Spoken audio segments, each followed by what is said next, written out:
All right, at MEGN 200, welcome to the spare bedroom studio in my house where we'll be going through some demonstrations together since we can't meet in person. So we'll be doing some activities together that involve the use of your Arduino kit and maybe a few common items that you might be able to find around your house. Anyhow, we're going to be working on these activities. We'll be doing some that showcase different aspects of electronics and coding with Arduino. And the first lesson that we're going to be talking about today is Ohm's Law. So Ohm's Law is a really foundational equation that we use all the time when we're designing electrical systems. And it relates the voltage potential across a resistive element to the amount of current that flows through that element. So if we have a general circuit right here and we've got a voltage supply, fixed voltage, and in that circuit there's a resistor, so some sort of device that has an electrical resistance, then a electrical current is going to flow through that device, right? And we can relate all three of these together with Ohm's Law, so V equals IR. So if we know two of these, we can calculate what the third unknown variable is. Okay, so oftentimes when we're in Ohm's Law type of problem, what we know is we know our supply voltage, and we know something about the resistors in our circuit, and we'd like to know what the current flowing through our circuit is.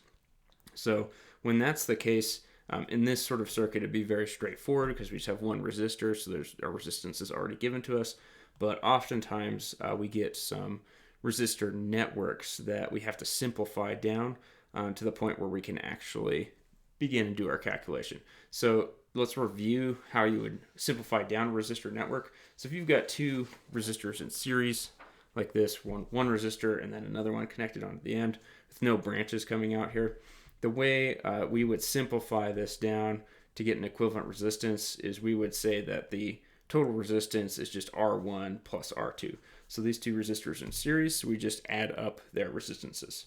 Pretty straightforward, right? If we have two resistors then instead are in parallel, so if current's coming through here, it can go either up through R1 and out here, or it can go down through R2 and then out that branch. Then we'll use the parallel resistance addition rule, which is 1 over the total resistance is equal to the sum of 1 over R1 and 1 over R2, right? So we could see that if you follow this formula, if you have two resistors in parallel, you actually end up with less overall resistance in your circuit and more current's going to flow through that circuit. That makes sense because we actually have two current paths, so we can get more current through those multiple paths than if we had a series resistor system. So let's go through this as an example. So in parts 1 and 2 of this assignment, you're going to be asked to look at a resistor network and calculate the voltage in a few different locations throughout that resistor network. Okay, so we'll go through an example of what that would look like. So this circuit looks a lot like part 1 of your homework assignment, right? So what we have is we have a 5-volt voltage source. We have two resistors, R1, R2. They're both 1 kilo ohm or 1,000 ohm resistors. And we have 3 points where you're asked to figure out what the voltage is going to be, right? So points 1 coming out of the power supply here, 2 is in between these two resistors, and 3 is down after the second resistor, after R2. All right, so in general, the easiest way to solve a problem like this is we'll go through a few steps here. So first, we'll figure out what the total resistance of our circuit is, right? So in this case, we have two resistors, they're in series, so we can just add their individual resistances together to get a total resistance. We'll add 1,000 ohms, 1,000 ohms, we end up with 2,000 total ohms of resistance in this circuit. Once we have the total resistance, we can figure out how much current is flowing through the circuit, and then we can use Ohm's Law on each resistor individually to figure out what the voltage drop across that resistive element is. So let's start by figuring out what our current is. So we're looking for I, so we divide V by R total. And if we do that, we should find that we're going to get 2.5 milliamps of current flowing through this circuit. Now we can go ahead and apply Ohm's Law to figure out what the drop across each of these resistors is. Right, so if we have 2.5 milliamps flowing through a resistor, right? That's going to be our I times R, would be 1,000 ohms. If we multiply those together, we should get that there's a 2.5 volt drop across each of these resistors. So if we follow through our circuit here, we go to point 1. Point 1 is coming straight out of the voltage supply, and there's no resistor between the voltage supply and point 1. So our R is 0, right? And it doesn't matter how much current is flowing through that. There's no resistance, so the voltage drop across this wire is going to be 0. So that means that our voltage at point 1 is going to be 5 volts because there's no voltage drop between the voltage source and that point. V2, we're going across R1, right? And we've already said that since this is a 1,000 ohm resistor, we should be getting 2.5 volts of drop with 2.5 milliamps of current flowing through that resistor. All right, so if we say we're 5 volts here, we lose 2.5 volts across this resistor. That means at point 2, our voltage is going to be 2.5 volts. Now again, we're going to lose another 2.5 volts across R2 to point 3, so we should be getting 0 volts here. All right, and remember from physics that our current has to flow through this circuit. So there's nowhere that the electrons can go outside in this circuit besides through R1 and R2. So that means the current's got to be the same in both R1 and R2, right? If we had a parallel circuit, that might be a little bit more complicated, where you'd have to figure out how much current was going through each resistor. But in this case, all the current coming through R1 has got to go through R2. So we see that we're going to get 0 volts at point 3. That makes sense because there's no resistor between point 3 and the negative terminal of our power supply, which is 0 volts. All right. So that's part 1 and part 2. In part 3, you guys are going to get to look at a very similar looking circuit that we use a ton as engineers. All right, so this circuit is called the voltage divider. It's basically the same series circuit that we just looked at, but just in a more generalized form. We use this circuit a lot for measuring resistive sensors. So later on in this class, you guys are going to get a chance to work with a photoresistor sensor, which measures light by changing resistance. We'll use a voltage divider circuit on that system so that we can measure the resistance of the photoresistor and know how much light is incident on the photoresistor. So in this generalized voltage divider, we have a standard voltage supply, which is called Vin, so that's the voltage coming into the circuit. We have this voltage out, which is taken from the point where the two resistors meet in that circuit. Right, that's typically like a signal that we'd read. We want to see what that level is, and then we can use that to figure out what the resistance values are in our network here. And typically we'll have one fixed resistor. We know its value, so there's only one unknown, and it's usually R2 is what we're ending up solving for. So in part 3, what you're going to be doing is you'll take the voltage divider and use it to build an ohm meter that measures the resistance values of different resistors and displays them on the serial port. All right, so let's take a generalized look at how we would analyze this system. All right, so we want to come up with an equation that relates V in, V out, R1, and R2. So that if we know 3 of those, we can calculate the unknown parameter. The easiest way to start with this is to say, all right, well, what is V out equal to? Okay, so from Ohm's Law, we know that V out is got to be equal to the current that's flowing through R2 times the resistance value of R2, right? Because remember, the voltage down here is going to be 0 volts, right? This is just connected straight to the negative terminal power supply, so this is going to be 0 volts. So V out is just going to be equal to the voltage drop across R2, which is going to be I2, so the current flowing through that resistor, times R2. Okay.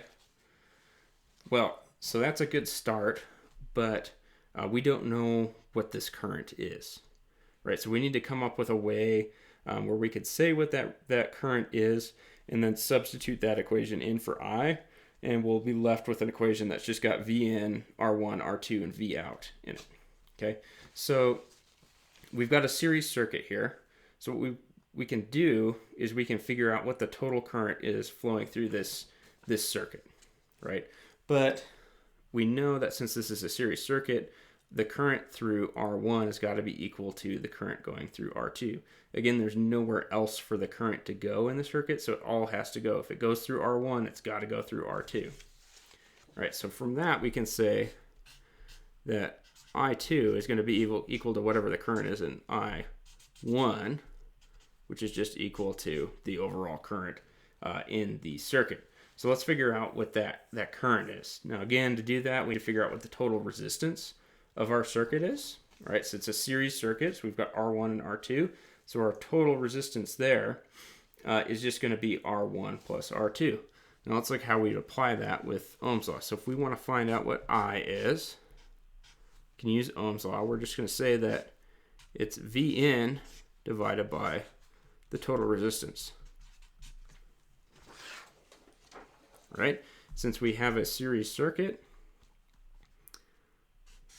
the total resistance is just going to be R1 plus R2. Like that. All right, so now we can take this expression here and plug it back in for I2. So we're going to take this and plug it back in here in our first equation. So we can say that V out is equal to, excuse me, that's supposed to be V in right there.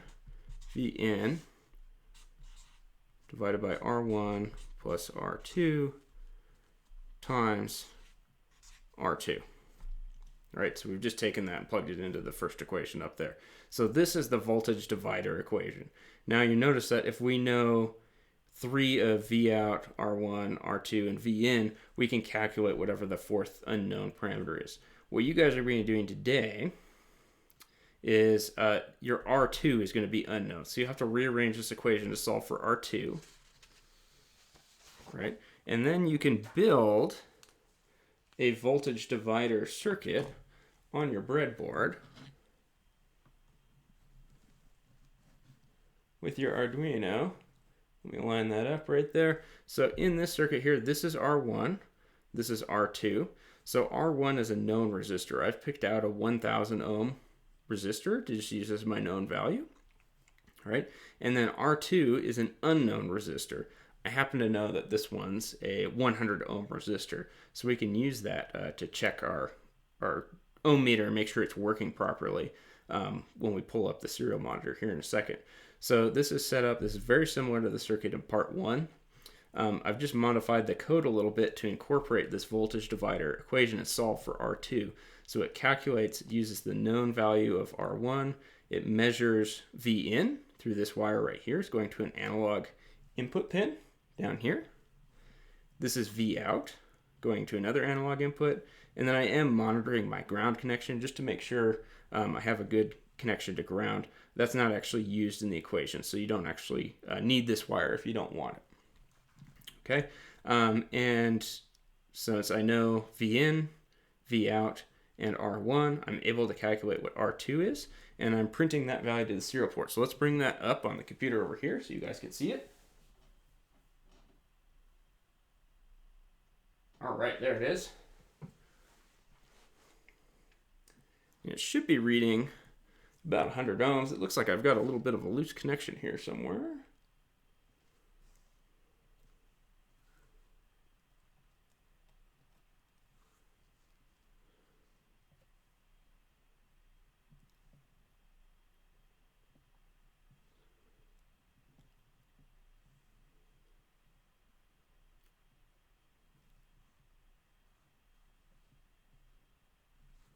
Let's try it with a different resistor value just to see if it was that resistor.